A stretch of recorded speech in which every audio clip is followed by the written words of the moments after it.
Hey there, everybody. Welcome to our reaction to the premiere of YouTube's own Instant Influencer. We have another reality competition show in the mix.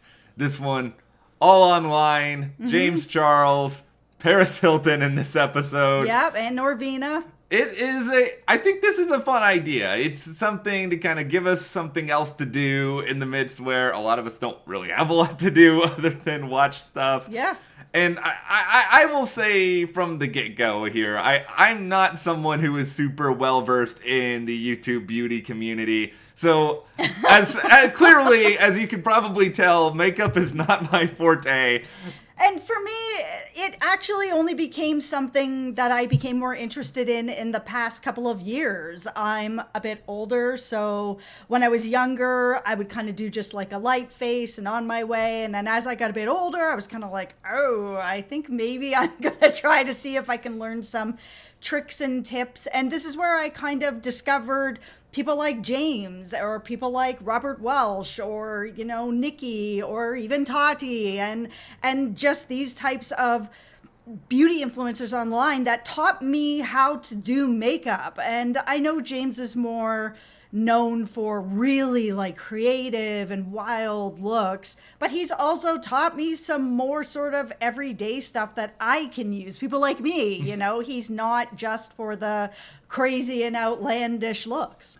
I think where these video reactions will be fun is Jess will have a little bit more of your technical understanding of how things work, and I will be the freewheeling wild card who will just be talking about. No, I'll look mostly at whether or not I connect with someone individually and I sort of get where they're coming from their point of view as a human. So that'll be how I kind of look at things. But and a little bit about us, just in case you are new to our channel. Matt and I are both TV journalists. We've been doing this for about 10 years now. So we're also kind of coming from it just from a TV perspective, but, online. Yeah, well, if you guys do like this video, give us a like, subscribe, and also hit that notification bell so you don't miss any other updates. Okay, so let's start with James as a host, because I think James Charles is really the big draw of the show.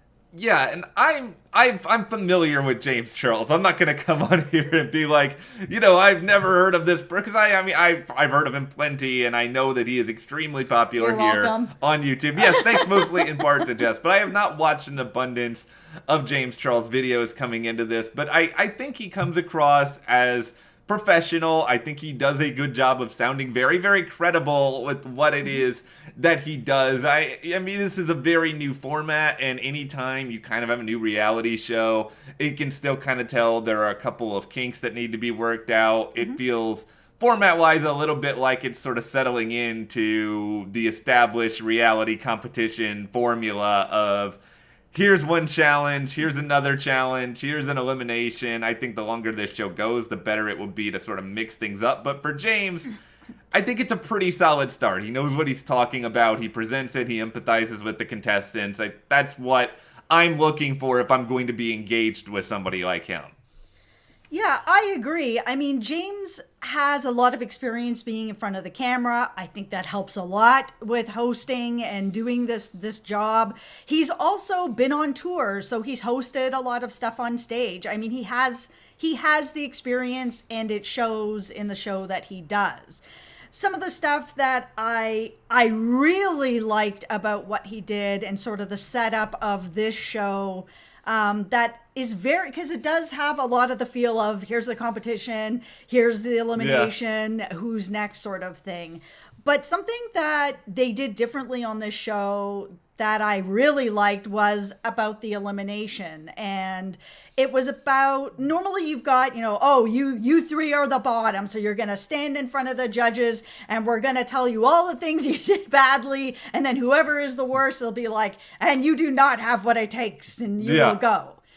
This show did it very differently, and it handled it in a way that I truly appreciated, because putting yourself out there in general is always difficult. Putting yourself out there on YouTube, it's really difficult. I mean, anyone who's been in the YouTube comments, it can kind of be like the Wild West there. So seeing him go to the room of the person who's being eliminated and having a one-on-one conversation with them. I really appreciated that. It was a cool way to do it. You have that kind of conversation about why it wasn't working out privately, and there's a lot less humiliation that's going with it. So it felt a bit more uplifting. Yeah, you're not continuing on here, but you will be continuing on sort of in life. Here are the things you did right, and on your way.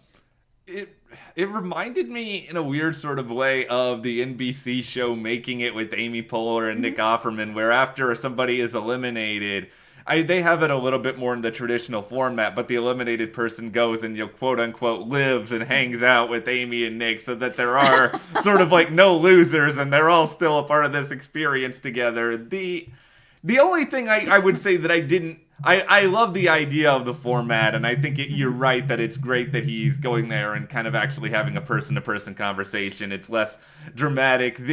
Let's do a video and sign off the episode together. It's just like, Brittany just got eliminated. It's like, she's still like, I was just like, can you guys give her a minute to maybe, be a little bit less just sad, because you could still see she was trying to like, all right, keep it together, Brittany, keep it together, even though I just got eliminated. Here's James Charles, and it is a weird like whirlpool of emotion that is going on there. Yeah, no, they needed to not do that. That was really strange. It was sort of like having that contestant that's like just been told they're eliminated and they're crying and they're like, I can't believe it.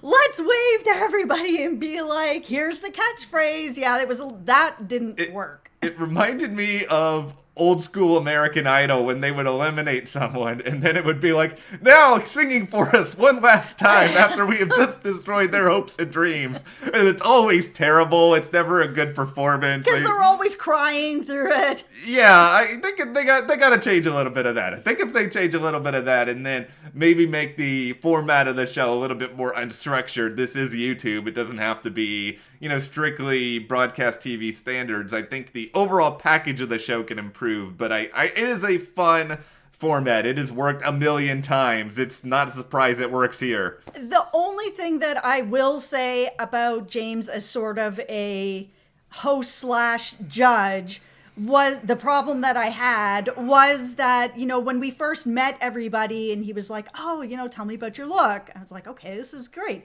Oh, this is my, cherry blossoms. And this is, my mom was from Japan and this is what I did. Oh, I really like it. But if I can offer you one critique, and he made sure to give everybody a critique. And for me, I want a critique to really matter. I don't want it to be, he feels he needs to give people one piece of advice or one piece of critique. Like, you don't need to give the critique if there's critique to be given. But since you just met these people and we just met these people, we don't need really a critique at this point. We want to just get to know who people are and what the connection is to the makeup that they've put on. It felt a little bit formulaic. It felt a little bit like they felt like they needed to sort of do that every single time, and I think it can happen a little bit more organically. Like I've said, I'm not a regular James Charles viewer, but my guess is if you watch a normal James Charles video, they probably come across as very just him sort of speaking as himself and a little bit less of, okay, I need to hit this note here and I need to hit this note here, and a little bit more unstructured. Talking about a judge, though, that I loved. Yeah. I loved Norvina. She is not someone that I'm as familiar with. I'm familiar with her makeup and her makeup line and how much everybody respects and loves it. But I wasn't as familiar with just her. She was a great judge. She felt like she really understood what was going on. She knew what she was looking for. Her critiques were really solid because she didn't just offer a critique to be like, okay, this didn't work. Well, why didn't it work? She gave that. This is why it didn't work. Okay, well, what could they do to make it better? Here's what you can do to make it better. I was just like, man, she hit every single thing that I want to see out of a judge. So good job. I was really happy with that.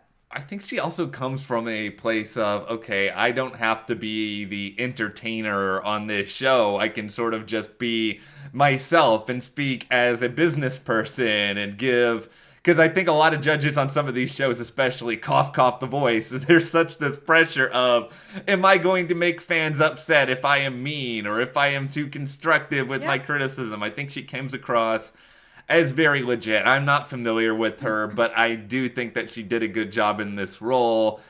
And this is where we talk about Paris Hilton. Okay, I'm going to put out the disclaimer that I am a Paris fan. I've got every single episode of Simple Life on DVD. I've got her book on my shelf over there. I was at her perfume opening in Toronto. I really love her. Not here. This didn't really work. Just because, like, she wasn't able to really offer a critique. It was, okay, now we're going to talk about Ashley and what she did. I really like your jacket. I was just like, what is happening here, Paris? Like, I know that she's in a bit of a different spot right now with her music and her DJing and stuff like that. She's kind of moved away from just being more of an influencer and more into just music and doing that. But I was kind of surprised. I mean, even at the end, when it was like, oh, well, who do you like? Oh, I really like Benny. You like Benny? Why do you like Benny? And James was like, he was one of the people I was sort of the most disappointed in. Well, I like him because he's really cute. Okay, great. We all think Benny is cute. If this was a competition of who was the cutest, most adorable person on the show, Benny wins all the awards. But that's not what it is. So, little bit disappointed on that, but it seems that she's a guest judge, so yeah, she's not gonna be around forever. I like Paris, the personality. I think that the issue is that while Paris is sort of a foundational influencer, foundation pun intended, I think that she's not someone who, she didn't find fame through doing any sort of specific stuff on YouTube. She was famous because of her name. She was famous because of her simple life, because of a number of other things. She didn't come up through this field, so she doesn't really have experience on how to create these sort of videos, how to do these instructional things. Actually, this is not her realm, and so it would sort of be like having, okay, here's Bruno Mars as the next celebrity judge, and it is like, okay, here's another person who is famous for doing something that is not YouTube. Yeah, I mean, overall, I'll say that the judging panel, I mean, besides what was going on with Paris, I'm pretty happy with that. Yeah, so let's talk about these contestants here, because there's only 6 of them. This is a pretty short show. Yep. We've already lost one of them. I'll start with Brittany, I guess, because she was eliminated. I don't think this was the right show for Brittany. I'll say that, and it's kind of weird to say that because she is a makeup person who does videos on YouTube, but it felt like the sort of stuff that she does is a little bit less of the brand that James Charles does, where it seems like some of her stuff is a little bit more specific or a little bit more subdued at times. And even in the first challenge, she didn't go as big as a lot of the other people. So it didn't really feel like there was a full kind of connection there with her and the rest of the show. Like, I did really like her, and I'm kind of sad that she's gone, but it was easy to sort of telegraph this was what was going to happen. Yeah, it's kind of interesting because this show seems to be really pushing big, creative, full, crazy, outrageous makeup. And instead of really interesting, good makeup, like Brittany brought that to the table. We saw Gabriel was bold enough to actually use James's palette, and we just saw on American Idol, Francisco Martin over there picked a Katy Perry song to sing to Katy Perry. And if you're not going to stick that landing, like, don't take the flight, man. So Gabriel did something that was a little more subdued. And because this show was kind of like bigger, crazier, what else can you do? I was like, man, I actually really like his eye look. And I, as an older person, that's not going to put, like, you know, craziness all over my face, and I'm not going to paint cherry blossoms all over me. Gabriel actually taught me a bit more of how to use James's palette, which for someone like me is really overwhelming. There's so many colors in his palette. But now I've seen through Gabriel that there are ways to use this palette just everyday stuff that I could do. So for me, I saw him do that and I was like, man, that's a really interesting idea. That's cool. Now I have some ideas. But it seems like people are getting kind of penalized for, oh, you only picked a blue mascara? That's a risky choice. Is it? It looked great.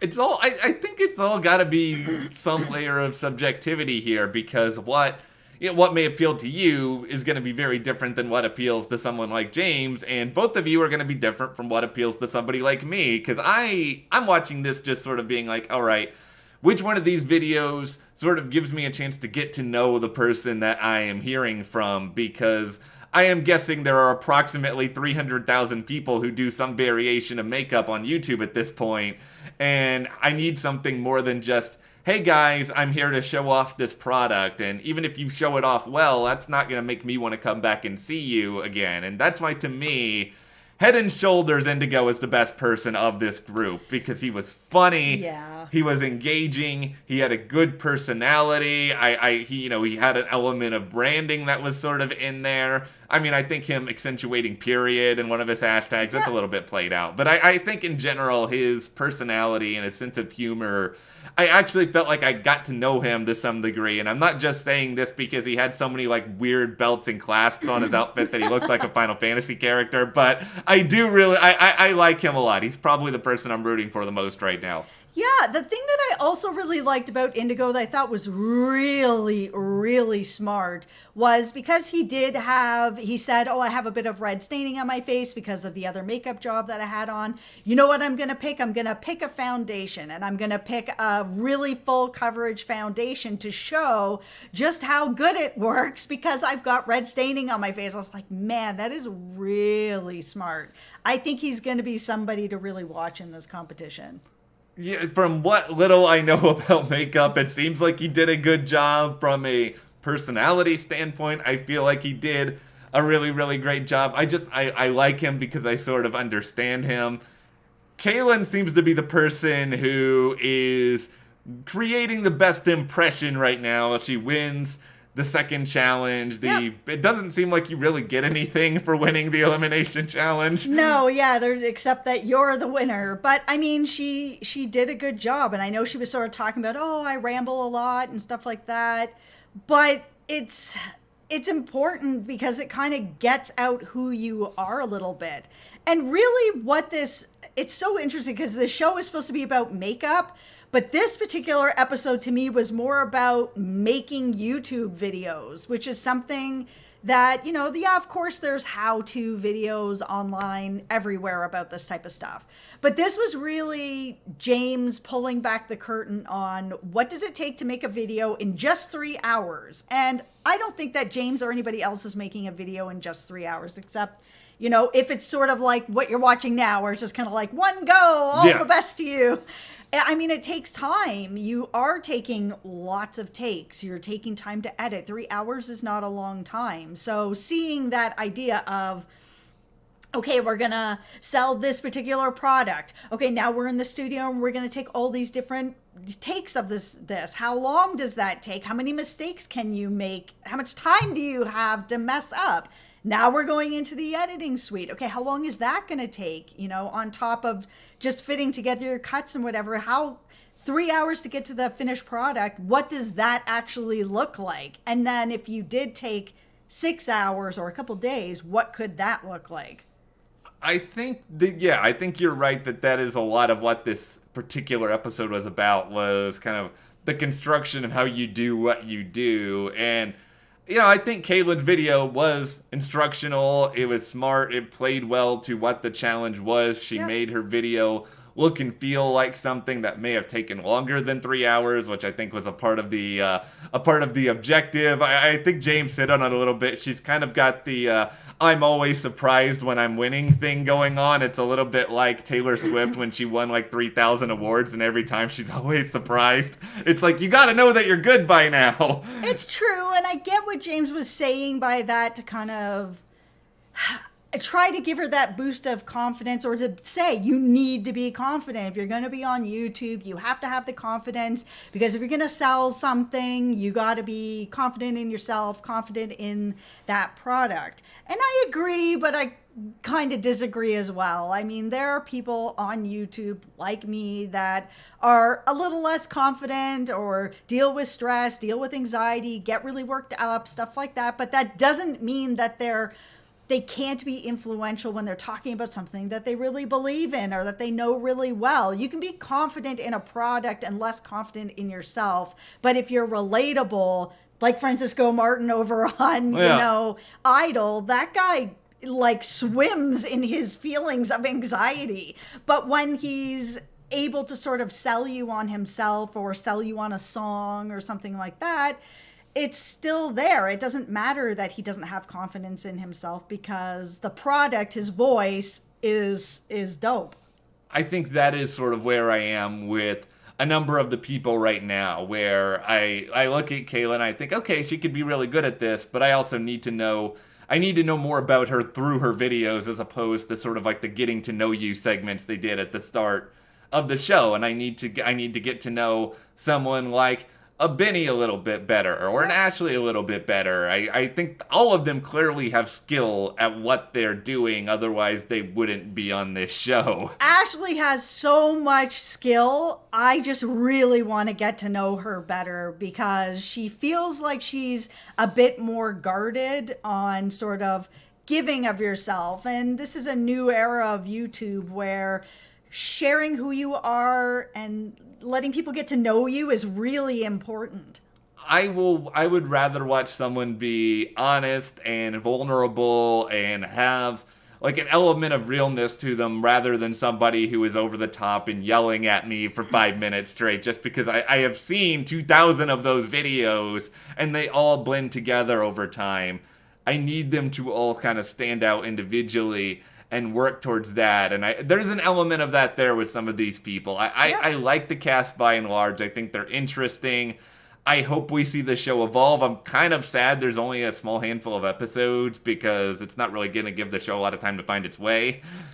Yeah, it's true. It is only a few episodes. But I mean, if it does well, and already as of this recording, it's like well over 7 million views. So, I mean, it's doing all right. I do hope that it would come back for another season, and, maybe diversify the cast a little bit. Bring in a couple more influencers that are people of color, and give us something a little bit different. Well, I'm excited to see exactly where things go from here. But for now, what did you guys think about the Instant Influencer premiere? Let us know in the comments, and if you do like this video, give us a like, subscribe, and you can support us further by checking the link in the description to the store, and we'll see you here next time.